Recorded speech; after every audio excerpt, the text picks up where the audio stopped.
got a lot of questions for you today because our listeners, are a lot of them are in that age of retirement. A lot of them are in the age of what is next? What do I do? Where can I put my money? Where can I have my money work best for me? And there's a lot of questions out there in regards to that. So we appreciate you coming on. I mean, I guess one of the biggest questions I have for you is why does real estate matter in the retirement plan? Yeah, real estate matters in a couple of different ways. There's really two types of people that own real estate. There's people that own real estate just by default because that's what you're supposed to do. You buy a house, you have a few kids, and then later on you retire. And there's Mm. also real estate investors. Real estate investors typically are very thoughtful about how they're using their equity, how they're leveraging their equity. But there's also people that might be going into retirement. They've paid down their mortgage and they have huge amounts of equity, especially if they're in the Northeast, like in Rhode Island.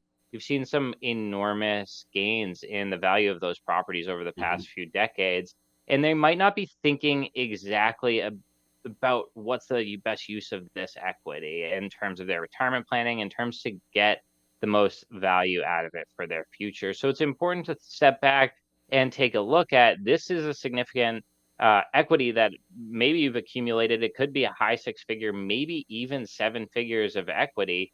What Sure. is the best use of this going forward for your ends? When you're looking at the home equity, that is a critical piece of the balance sheet. And so we have to start thinking about it in terms of their life circumstances because the markets are going to change, the real estate markets are going to change. And so a lot of that's outside of our control. And so what we want to do is take a step back and say, what is in our control? And the fact is that people who are planning to retire, if they need to boost their success in their retirement plan, or maybe they just want to retire a couple years earlier and they've saved a lot all these years, they may consider things like downsizing. And that might look like, going from a 4-bedroom home, in the suburbs to a condo where a lot of the maintenance is taken care of, or maybe even relocating and taking a lot of that equity and converting that into some sort of investment and income stream. And that might look like a market investment. Markets can be scary at times, so it doesn't always have to be that. But converting that into something that they can feel confident will produce a stream of income to support their retirement goals. Now, are there certain mistakes that you see some of your clients or some people out there make during this time period? Yeah, I think, there's definitely always mistakes that are being made and it happens, right? One of the things that I commonly see is people just not thinking about the home equity. If you have your home paid off, you might be able to use a home equity line of credit. That can be a pretty critical tool as far as people in retirement tax planning. Going back to some of the things you can control, what income you Hmm. realize is a pretty big piece of that. And so they might want to use a home equity line of credit to avoid taking a big tax hit that, in one given year. If they're doing thoughtful planning on their tax situation, they're going to know, okay, should I take it out of my 401k or should I maybe, take some out of my home equity and pay that off over time?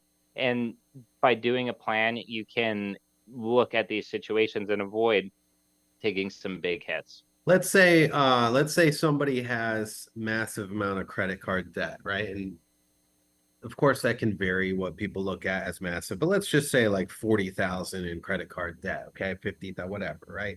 The typical interest rates in credit cards are through the roof, man. They're over what, 20%, right? Would you suggest using a HELOC to pay that down with maybe a lower interest rate, or what would your suggestion be to somebody that has access to the equity in their home and also has those high credit card rates and payments? I think that's a brilliant idea. If you can take advantage of that interest rate being a lot lower, that is 100% something that you want to do.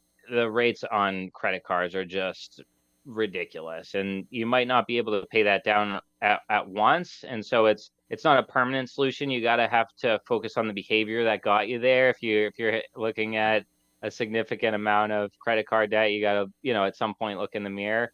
But as a short-term solution to getting that problem solved long-term, a home equity line of credit is a tremendous solution for that.